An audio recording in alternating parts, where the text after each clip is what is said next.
In just a little bit, there will be a few images on the screen. I know, right? This is sacrilege, right? I'm using a projector in a sermon today, and unfortunately, or perhaps fortunately, depending upon your disposition, there is no sliding screen from the ceiling accompanied by strobe lights and fireworks and fog machines. So for those in that corner, I hope you're able to see this to some degree. A few images will go up just to help the sermon along, I think. So Genesis 15. God tells Abram that a gift shall be his right at the beginning of this chapter. And Abram says, essentially, no way. Then God tells Abram that a gift shall be his, and he says, oh yeah? And he believed the Lord, is verse 6. For some reason or another, Abram changes his mind about God's promises. He's come to believe in the promise giver to some degree. God is not a hypothesis in the present or for the future, but is now suddenly the voice around which his life shall be organized. He has uttered a response to the promise maker or the promise speaker, which is certain about something in particular.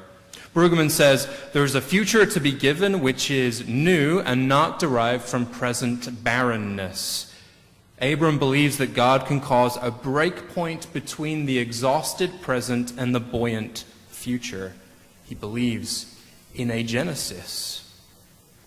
The response of Abram is a miracle. It's always a miracle when someone responds to God in this fashion. It's a miracle that Jesus testified to when speaking to Simon in the Gospels. And who do you say that I am? You are the Christ, the Son of God. Blessed are you, Simon, for flesh and blood has not revealed this to you, but God in heaven. Abram's response is a miracle. His heart was strangely warm, to use Wesley's term. The verses that follow on from verse 6 are obscure and hard to follow for a lot of us, not immediately clear, but it is clear that God is a promise maker, that Abram in his own way is a promise bearer, and the nature of the promise or the substance of the promise is land and descendants. The texts, the biblical texts, make all sorts of claims about the kinds of promises that God issues. To Abram, a promise of land, but to others, promises of deliverance or redemption. That God is a place of safety or refuge in times of trouble, one who offers mercy and forgiveness, guidance and companionship. We are told, I will never leave you or forsake you. God is a promise maker. We are told, are promise bearers, and the nature or the substance of the promise is, well, what is it? We actually identify the nature or the substance of the promises in others much more readily than we do ourselves. In fact, I would say, beware of the person who proclaims to you, I am the bearer of the promise, and this is how. I have 5 bullet points. God is revealed through me in this way. And yet, we must offer testimony. We must offer testimony, especially today, on another day in America where gun violence in our country is only hours old. So God has made a promise, and we are the bearers of the promise, and I would hope that to some degree or another, the nature or the substance of the promise for us is a refusal to become cynics, because there are lots of reasons to join the ranks of the cynics. Not because we have perfect lives or perfect health, or that everything in our lives is broken our way. But you know, the other day, it happened again. I met a refugee family here at Union Congregational a few days ago. They were gracious and kind and wonderful in their own way. And if they've refused to become cynical and they have hope for the world, who am I to give in or to give up?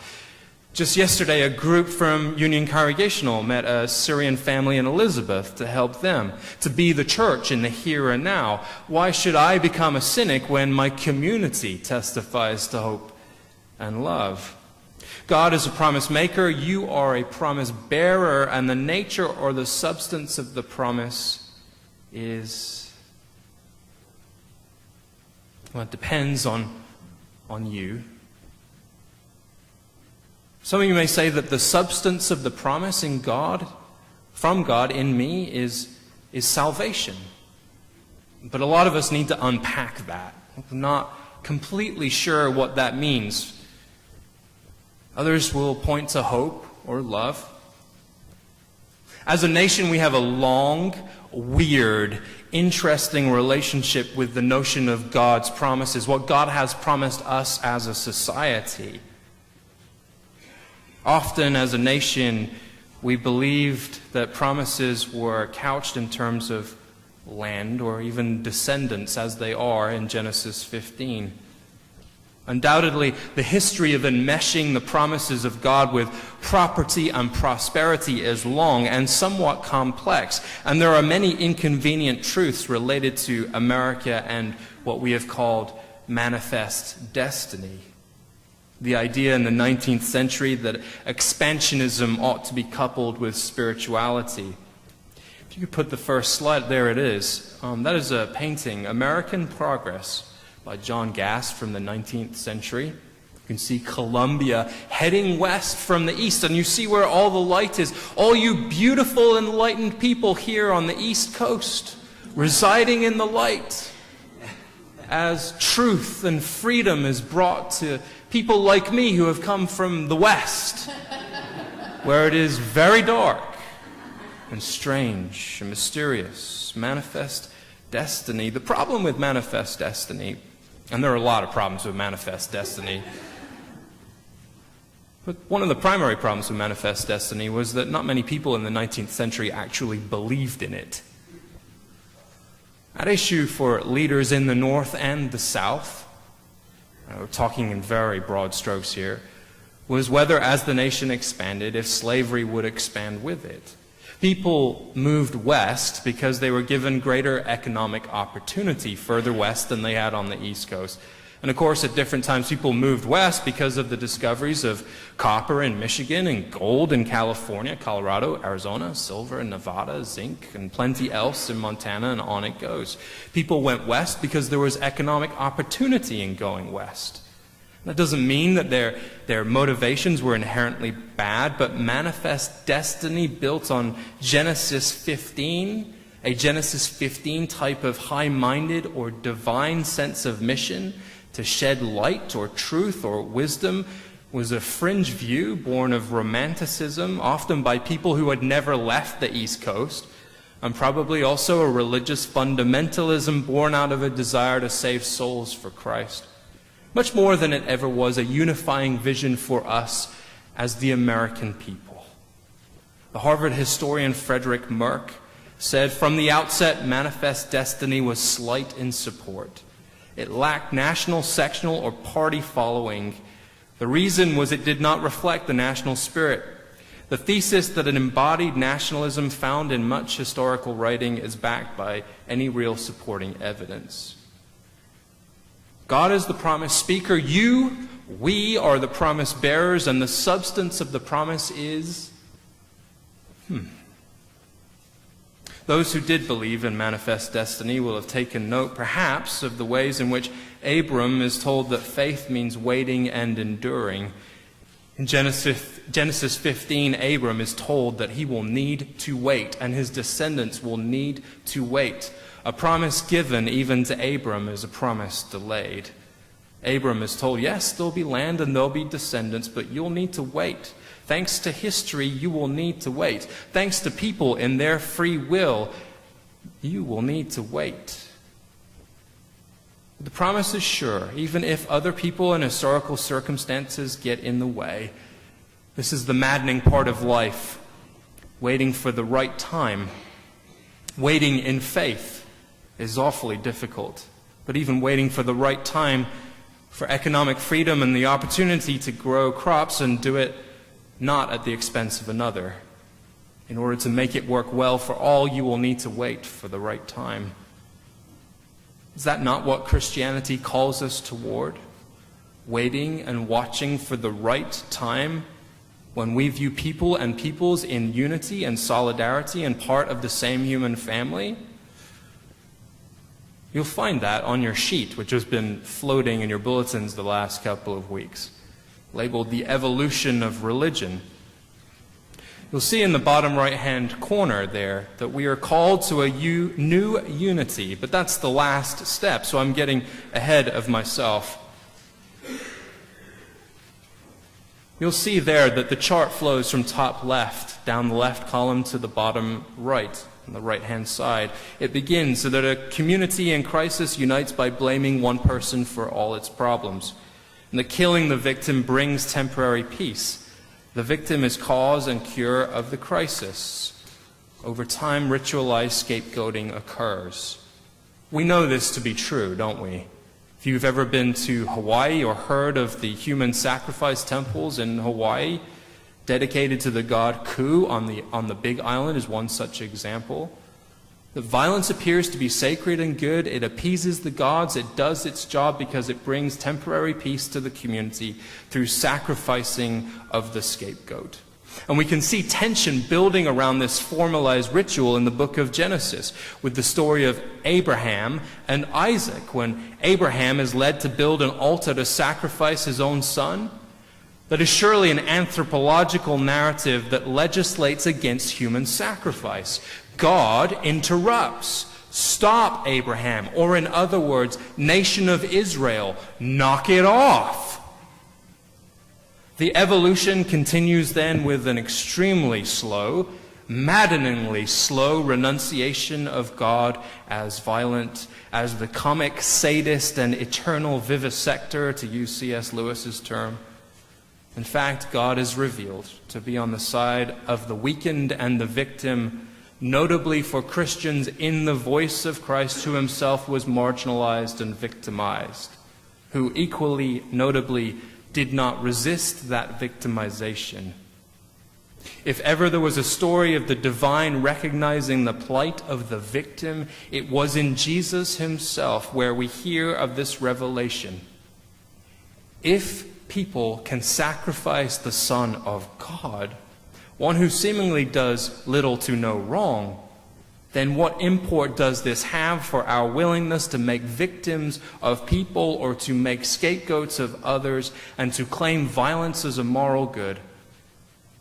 How do you reconcile that with the virtues of Christ, who seemingly calls for mercy? We hear echoes of this evolution from sacrifice to mercy and our own difficulty with moving past sacrifice to mercy in our public discourse. Now, I'm not wading into this mess very far, but this is surely the framework behind the little spat between Donald Trump and the Pope. Who takes on the Pope, by the way? In any case, in very general terms, Trump appears, and many of our public figures appear to be operating on the side of sacrifice in this chart. The finger is pointed towards the other or the other side, towards the minority. Francis is probably, in his own way, looking at the lens of faith through mercy and would be mystified by the notion that someone who goes to church can still be stuck on the side of sacrifice. But a quick examination of U.S. history easily demonstrates that people who attend church regularly and claim the title of Christian, of little Christ, have had difficulty following this evolutionary arc from sacrifice to mercy. And the difficulty in claiming some sort of moral high ground is that most of us vacillate from one point to another on this chart. Oh, you can believe in a new unity formed as we recognize the innocence of our victims all you want, but when you come home and blame your spouse, the dog, a parent, child, the color of the paint on the walls, the president, Harry Reid, or Mitch McConnell for your lousy day, you're not actually there in the bottom right corner yet. So God is the promise speaker, you are the promise bearer, and the substance of that promise is... Clearly, I don't think manifest destiny and all of the modern incarnations of such nationalism. Clearly, the nature and the substance of the promise is not built in sacrifice and scapegoating, just plain old blaming. But the substance of the promise is sometimes difficult to find within ourselves, and yet it is possible to look to another person or group and recognize it, to see it making itself manifest. Is there any group of people in a general sense in American culture and spirituality who may be representatives of the bearers of the promise?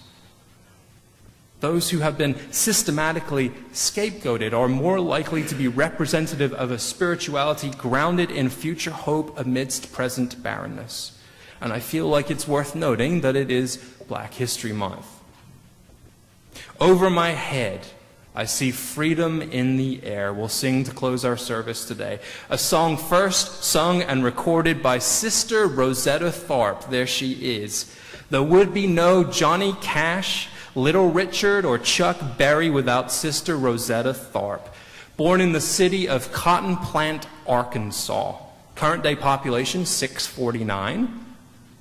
Is there another place in America where it sounds like the populace might be more likely to have their roots in slavery than Cotton Plant, Arkansas? And out of Cotton Plant, Arkansas comes a woman who would be called the original soul sister. Man, what a thing to have on your tombstone. The godmother of rock and roll.